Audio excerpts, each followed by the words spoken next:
Hi, my name is Susie, and this is my front yard mission story.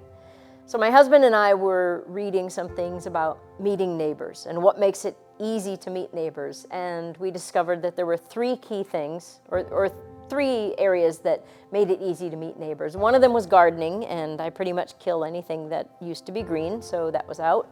One of them was children, but our kids are grown and out of the house and have been for some time. But the third one is dogs, and we have those in spades. Actually, we have now 4 of them. So a lot of our front yard neighboring in our neighborhood revolves around our dogs. And one thing that we've discovered about dogs is that they kind of take neighboring out of the neighborhood. Everywhere we go with our dogs, we meet people. They want to see them, they want to talk with them. Sometimes they want to have their picture taken with them. We've had people, because of our Instagram account, ask if they could stop in at our house, just had one this evening, and meet our dogs. So these are the people that we've never met before, but we've met them on social media. But I will tell you that social media has really taken neighboring to a new place for us with dogs. And that is when we brought home our first Bernese Mountain Dog, Sherman, I created an Instagram account for him. And I really just wanted to see if I could figure out how to use that social media platform. Quickly, I became addicted, to, oh, wow, we got 500 likes, we got 600 likes, and people were making comments. But it didn't take long for me to realize that I wasn't interacting with another dog, I was interacting with a person. And I thought, you know what, if I stop trying to use this platform to get likes on a picture that I post and actually start trying to build relationships through this, I think I might be onto something.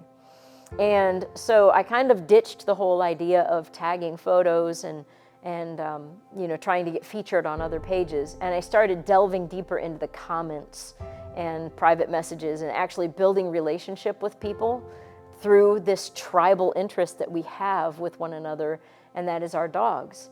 And it wasn't long ago that I found myself traveling across the country. I was going to a dog show in Florida.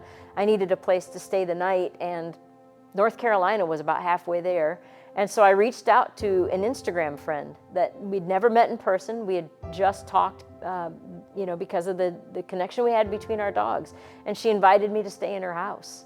And I've stayed in her house twice now.